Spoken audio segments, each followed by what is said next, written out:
Just over 4 weeks ago, New Zealanders elected a new Parliament.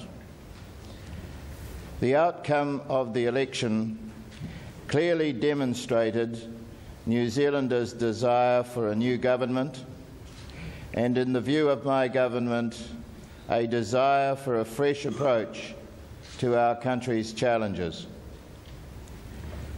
Within 2 weeks of that election, negotiations between political parties enabled the formation of a new national-led government that commands the votes of 69 members of this Parliament on confidence and supply.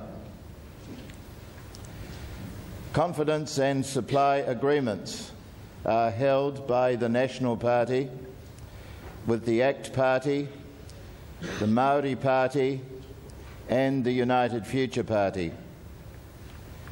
These agreements will form the basis of constructive and mana-enhancing working relationships and will enable my government to govern in an effective, stable and inclusive manner.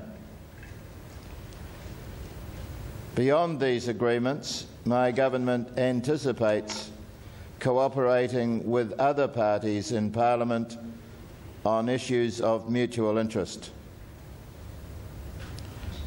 Honourable members, the driving goal of the new government will be to grow the New Zealand economy in order to deliver greater prosperity, security and opportunities to all New Zealanders.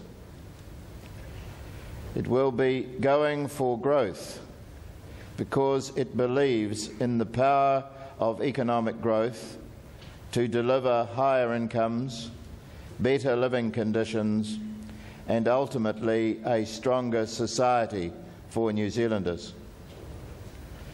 My government knows that only a strong economy will guarantee financial security for families, well-paid jobs in New Zealand for our young people and larger superannuation payments for our older people.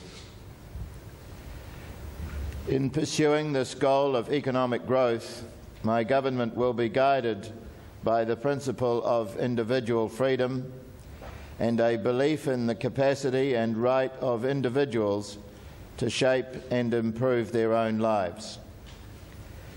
My government believes that building a stronger economy in the term of this Parliament will not be without considerable challenges.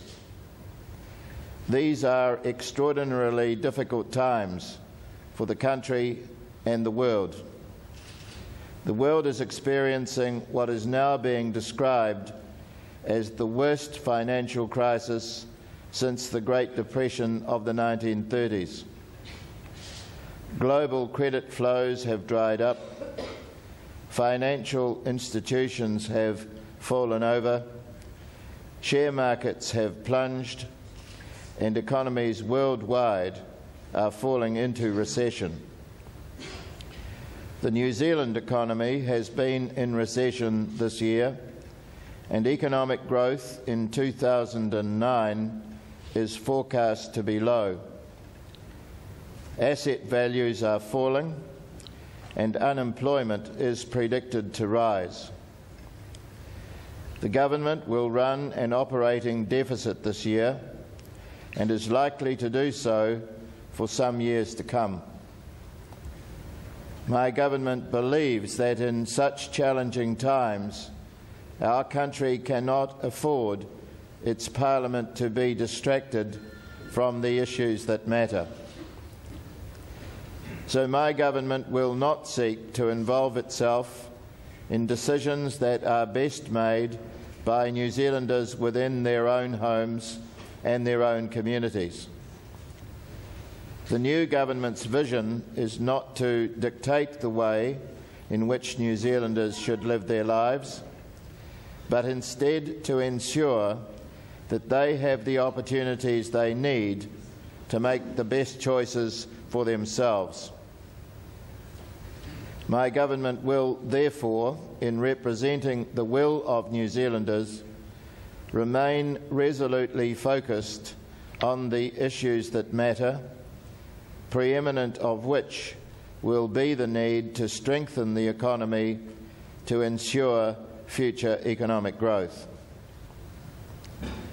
Honourable members, my government is concerned that in recent years New Zealand's productivity growth has been poor, our after-tax wages have slipped further and further behind those in Australia, and record numbers of people have departed our shores to live permanently overseas. New Zealand's economy has slipped further behind those of other OECD countries. It is the view of my government that if New Zealand's past 10 years were to be described as the decade of missed opportunities, then the next 10 years must be the decade of maximised opportunities. My government intends to embrace New Zealand's clear opportunities for improved economic performance and to use them to deliver better wages and living conditions for all New Zealanders. It commits to, among other steps, an ongoing program of personal tax reductions, a step up in infrastructure investment, a reduction in government bureaucracy in favour of frontline services, an across-the-board commitment to lifting productivity growth, and a renewed effort to lift education standards. In recognition of the current financial crisis, my government will move quickly to provide much-needed fiscal stimulus to the flagging economy in the form of personal tax reductions and a step up in infrastructure investment. My government is today tabling a bill to reduce personal taxes from 1 April 2009. Its intention is to pass this new tax legislation by Christmas, and it believes this tax reduction will equip New Zealanders with some much-needed extra cash in tough economic times. Personal taxes will be further reduced from 1 April 2010 and from 1 April 2011. As a result, by 1 April 2011, around 80% of New Zealand taxpayers will end up paying no more than 20 cents in tax for every additional dollar that they earn.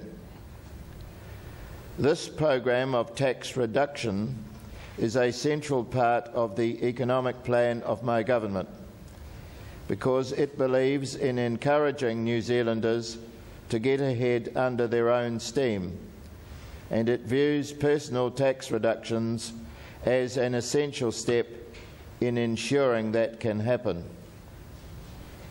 In addition to this tax program, my government will urgently set about tackling the infrastructure blockages evident in New Zealand's economy. This will involve a stepped-up program of Crown infrastructure investment, with many overdue projects brought forward. This infrastructure program will, in the short term, create much-needed jobs and economic stimulus, while in the medium term it will help unclog the arteries of the New Zealand economy and improve economic productivity. Of particular focus will be the development of new roading and public transport projects, the improvement and expansion of school property in a 21st century school building program, and the accelerated rollout of an ultra